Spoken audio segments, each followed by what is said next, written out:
Hey everyone, day in the life blog, or vlog, I think that's what they call them, video, video blog.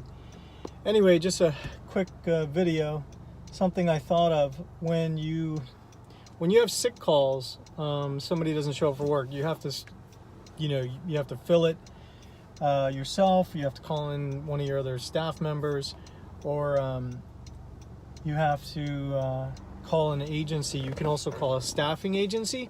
So it's a good idea just to have them on contract and keep their contract in your facility file.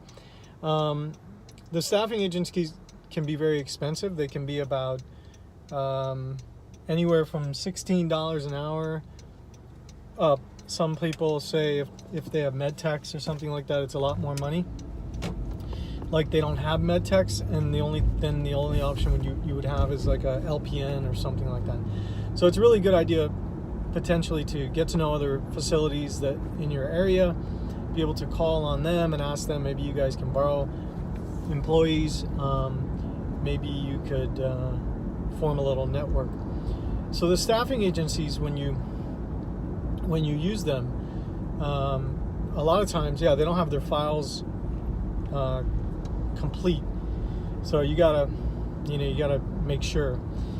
But a lot of times they'll make you sign an agreement with them, and it says that if you hire this person, any of our people that we send to you, then you have to pay them a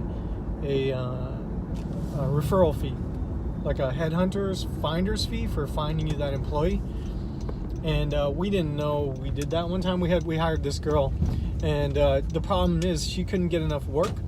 She only could get about, sporadic 5 hours, 10 hours, really nothing consistent. So we hired her, and we didn't even know. We had it in the contract that it said that if we hired any of their people, that we had to pay them a finder's fee of $10,000. So once they found out, and we didn't try to hide it because we just didn't know. Once they found out, they tried to bill us for $10,000. So you need to be careful with that and make sure that you, that you're not in some agreement that could hurt you. Or if you wanted to hire somebody, you're actually just trying to do a nice thing, give them extra hours, that you're not actually putting yourself in jeopardy. And the reason why I made this video is because I just thought of it. I have a family member that's leaving. They're moving because they're running out of money. I reduced their rent to a point where they're able to pay for it with the lady's pension and Social Security. But the families they're taking her money. They're using her money for their own living expenses. And then they gave me notice to move out. That's fine. But the other day, one of my caregivers, who's kind of looking for a place to live, said, "Hey, Calais, would you mind if I lived with this person that's moving out of our facility, take care of her, and I'll still work here, but they offered me room and board. They offered me to do a live-in." So here I have a family member that is not paying me. They're moving out, and then they're trying to steal my employee. And I told the employee, I don't mind if you do that. And I asked them, I said, what are they going to pay you? Well, they were only going to pay her room and board. And I said, well, what? They're not going to pay you then. They're just giving you free rent. But it made me realize, and we've had this happen in the past, where you'll have people come and try to take your employees.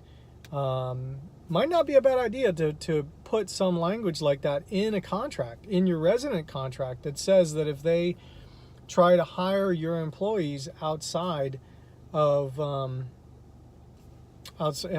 here without your approval, that they have to pay you a finder's fee, and just put it in the contract, just so that they don't. It prevents. First of all, it would prevent your.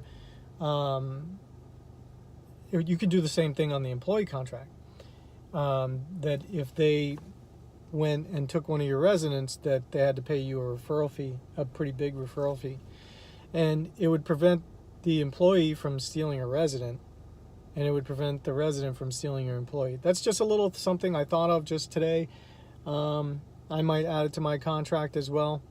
Doesn't hurt. Most families wouldn't even think twice. They'd think, yeah, why would I steal your employee? And if if they would balk at that line on the contract, on the resident agreement, then I would say maybe you want to think twice about taking that resident in.